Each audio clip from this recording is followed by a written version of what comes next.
வணக்கம். Welcome to கதை திரட்டு audio books.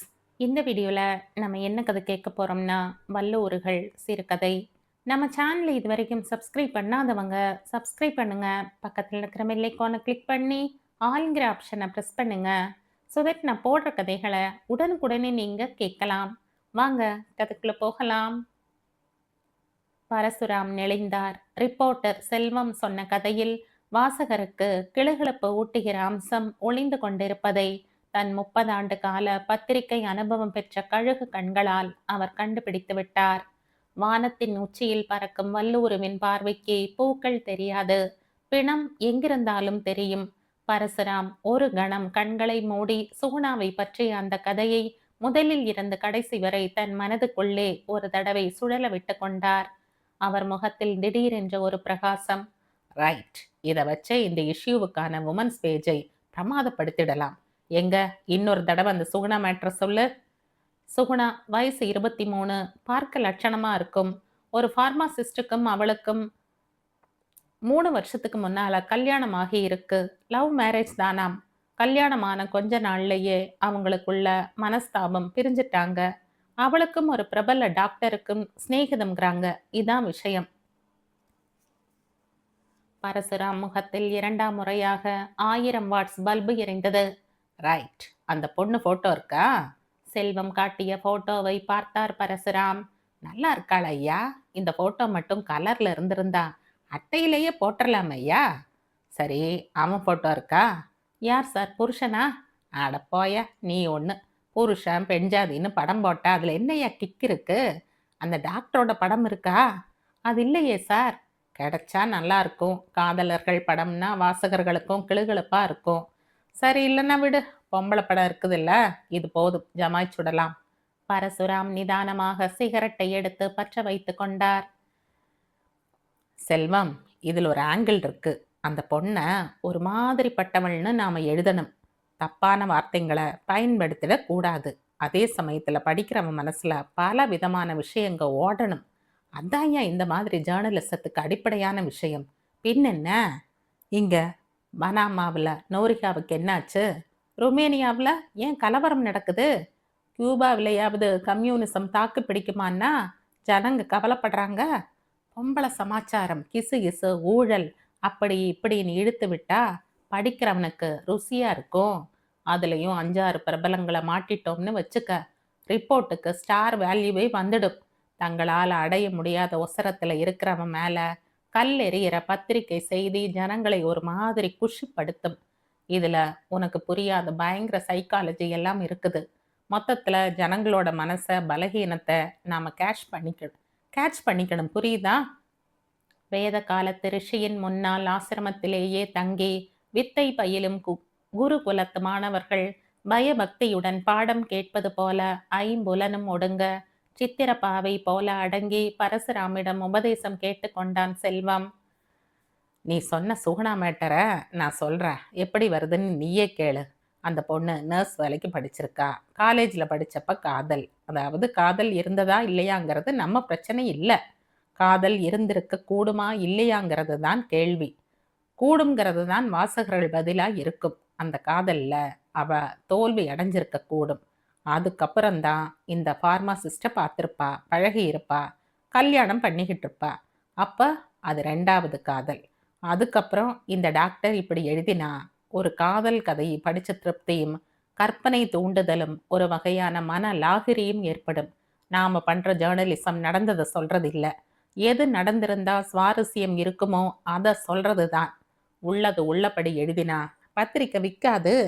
கால் பாகம் மெய்க்கி கண்ணு மூக்கும் வச்சு ஊதி பெரிய பலூனாக்கி ஆகாசத்தில் பறக்க விடணும். செல்வம், இப்போ நான் சொல்கிறத எழுதி வச்சுக்க. உன்னோட ரிப்போர்ட்டை படித்ததும் சம்மந்தப்பட்டவன் கையில் கம்பையோ அறிவாளையோ எடுத்துக்கிட்டு எவன்டா எழுதினவன்னு உன்னோட விலாசத்தை விசாரிச்சுக்கிட்டு வரணும். அப்போத்தான் நீ உன் வேலையை சரியாக செஞ்சுருக்கேன்னு அர்த்தம்.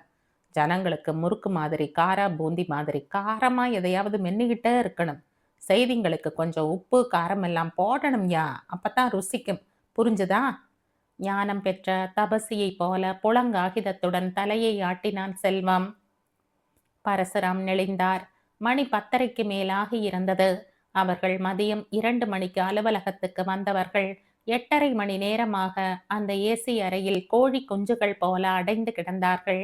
மெஷினில் ஏற்றப்பட்ட ஃபாரம் வந்தால் பார்த்துவிட்டு வீட்டுக்கு போக வேண்டும். இன்டர்காமில் செல்வத்தை அழைத்தார். என்ன ரிப்போர்ட்டர் நீ? ஒரு ஃபாரம் தயார் பண்ண 3 நாள் எடுத்துக்கிற? ஏதாவது 2 ரிப்போர்ட், பகல்ல பார்த்தது இரவுல பார்த்ததுன்னு ஏதாவது 2 விஷயம் 4 ஜோக் வரைஞ்ச படம்னு போட்டு ரொப்பி ஃபாரத்தை கொண்டு வந்திருக்க வேணாமா? என்ன ஜெயில்ல போட்ட மாதிரி போட்டு அடைச்சு வச்சிருக்கியப்பா. அவருடைய சலிப்பை பொருட்படுத்தும் நிலையில் செல்வம் இல்லை. அவனுக்கு ஒரு அவசர தகவல் வந்திருந்தது. சுகுணா தற்கொலை செய்து கொண்டிருந்தாள். மருந்தாக பயன்படக்கூடிய ஏதோ ஒரு விஷத்தை குடித்துவிட்டு தன் அறையில் அவள் அமைதியடைந்திருந்தாள். 3 முழு ஆண்டுகள் கொடுமைக்கும் சித்திரவதைக்கும் உள்ளான அந்த இதயம் அமைதியடைந்திருந்தது. செய்தியை கேள்விப்பட்ட போது ஒரு நிமிஷம் செல்வத்துக்கு கூட மனசு வேதனையாகத்தான் இருந்தது. மனிதனுடைய இதயம் முழுவதும் கல்லால் செய்யப்பட்டதில்லையே. அவள் செத்துப் போவதற்கு முன்னால் செல்வம் அவளை பார்த்து அவளை பற்றி ஒரு கட்டுரை தாரகை பத்திரிகையில் வர இருப்பதை சொல்லி அது வராமல் தடுத்துவிட தன்னால் முடியும் என்றும் அதை செய்ய அவளால் தர முடியாததை கேட்டு பேரமும் பேசியிருந்தான். அவள் அப்போதே பாதி உயிரை இழந்து விட்டாள். அவளை பற்றிய கட்டுரை வெளியானால் அது அவள் ஒரு காம பிசாசு என்பதாக படிப்பவர் மனதில் பிரம்மையை ஏற்படுத்தும். அதனால் அவளை சந்திக்க நேர்கிற ஆண்களில் பலர் அவளை தவறான நோக்கத்துடன் அணுக தைரியம் கொள்வார்கள். அவளை பற்றிய செய்திகள் பரவாத போதே அவளை சுலபமாக அடைந்து விடலாம் என்று எண்ணும் அயோக்கியர்கள் அப்படி ஒரு கட்டுரை வெளிவந்ததும் என்னவெல்லாம் எண்ணுவார்கள், எப்படி நடந்து கொள்வார்கள்? இதையெல்லாம் நினைத்தும் குடியும் சந்தேகம் என்னும் விஷமும் அரக்கத்தனமும் கொண்ட அவள் கணவன் அவளை சிதைத்த போதெல்லாம் அதை தாங்க முடியாமல் சரிந்த அவளுக்கு தைரியம் சொன்ன டாக்டர் சந்திரனுக்கும் தன்னால் பழி வந்ததே என்று மனம் சலித்தும் அவள் அவசரப்பட்டு செத்து போயிருந்தாள். பாதகர்களுக்காக அவள் பயப்பட்டிருக்க வேண்டிய அவசியம் இல்லை. அவர்களை அவள் மோதி மிதித்திருக்க வேண்டும், முகத்தில் உமிழ்ந்திருக்க வேண்டும். அவசரப்பட்டு விட்டாள். தலையை அசைத்து சிந்தனையை கலைத்தான் செல்வம். சார், ஒரு ப்ராப்ளம். சுகுணா தற்கொலை பண்ணிக்கிட்டு செத்து போயிட்டாளாம். பரசுராமுக்கும் அது அதிர்ச்சியாய் இருந்தது. உடனே சமாளித்து கொண்டார். ஓடு ஓடு, பாரத்தை நிறுத்து. ஆசிரியர் உத்தரவுப்படி பறந்து போய் மெஷினின் வாயில் இருந்த பாரத்தை கிழித்து கொண்டு வந்தான் செல்வம். கறந்த பாலின் இளம் சூட்டுடன் காகிதமும் மையும் சேர்ந்த பச்சை வாசனையுடன் இருந்தது அந்த பாரம். சுகுணாவின் குழந்தை பருவம் முதல் இன்று வரையிலான 4-5 பெரிய படங்களுடன் 4 பக்கங்களை அடைத்து கொண்டிருந்தது கட்டுரை. ஒரு பெண்ணை பற்றி எதை சொன்னால் அவள் சிறுமைப்படுவாளோ அதை சுகுணாவின் கணவனையே சொல்ல சொல்லி பெட்டி கட்டி செல்வம் வடித்த கட்டுரை அது. அதற்கான கூலியை தொழிலாளியின் வியர்வை உலரும் முன்பே பேசிய பேரம் பிசகாமல் கொடுத்து விட்டான் சுகுணாவின் கணவன். பரசுராம் சொன்னார், முடி முதல் அடிவரை மேட்டரை மாத்து. ஒருத்தன் எவ்வளவுதான் அயோக்கியனா இருந்தா கூட அவன் செத்துட்டான்னா நம்ம ஜனங்களுக்கு அவன் மேல ஒரு அனுதாபம் வந்துடும். ஏன்னா செத்தவனுக்கெல்லாம் சிவலோகமும் வைகுந்தமும் கதவை திறந்து வச்சுக்கிட்டு காத்திருக்குன்னு சொல்லிக்கிற பரம்பரையாச்சே நாம. இப்ப செத்துட்ட சுகுணா மேலையும் ஜனங்களுக்கு அனுதாபம் வரும். ஜனங்களோட சேர்ந்து நாமும் அனுதாபப்பட்டு அவங்க அனுதாபத்தை கேட்ச் பண்ணிக்கணும். அதோட வாழ்க்கையில போராடி போராடி செத்து போன பொண்ணுக்கு ஆதரவா நாம நிக்கிறாப்பில் 4 பாரா எழுதிட்டோம்னா நாம பெண்கள் விஷயத்துல முற்போக்கானவங்கிற கௌரவமும் நமக்கு கிடைக்கும். செல்வம், நீ இப்ப என்ன பண்றேன்னா கட்டுரையோட தொனியையே மாத்திடுற. சுகுணா ரொம்ப நல்லவ. அவ புருஷன் மகா அயோக்கிய. அவ சித்திரவதைப்பட்ட போதெல்லாம் ஆறுதலா ஆதரவா இருந்த டாக்டர் சந்திரன் மேல அநியாயமா பழி போட்டுட்டான். அவன் மானம் போயிடுச்சேன்னு உயிரை போக்கிக்கிட்டான்னு எழுதணும். படிக்கிறவங்க வடிக்கிற கண்ணீர்ல அவங்க கைக்குட்டையெல்லாம் நனையணும்.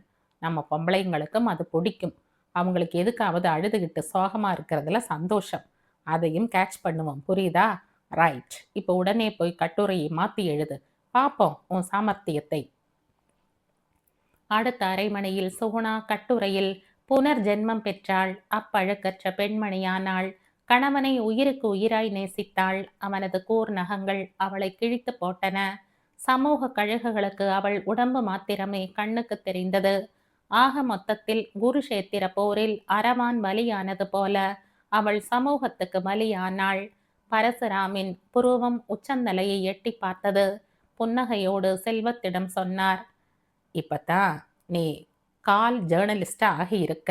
அவன் கையை பிடித்து குலுக்கினார். செல்வம் அலுவலகத்தை விட்டு வெளியே வந்தான். எங்கும் இருண்டிருந்தது.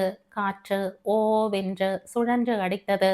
எந்த பாவமும் அறியாது வாழ்வோடு போராடி நொந்து செத்த சுகுணாவின் நினைவு மனதிற்குள் அலை மோதியது. தினத்தூது இதழில் 1991 வெளிவந்த சிறுகதை இது. இந்த கதை உங்களுக்கு பிடிச்சிருந்தா லைக் பண்ணுங்க, ஷேர் பண்ணுங்க, சப்ஸ்கிரைப் பண்ணுங்க. மற்றும் ஒரு இன்ட்ரெஸ்டிங்கான கதையோட அடுத்த வீடியோல சந்திப்போம். பாய். தேங்க்யூ.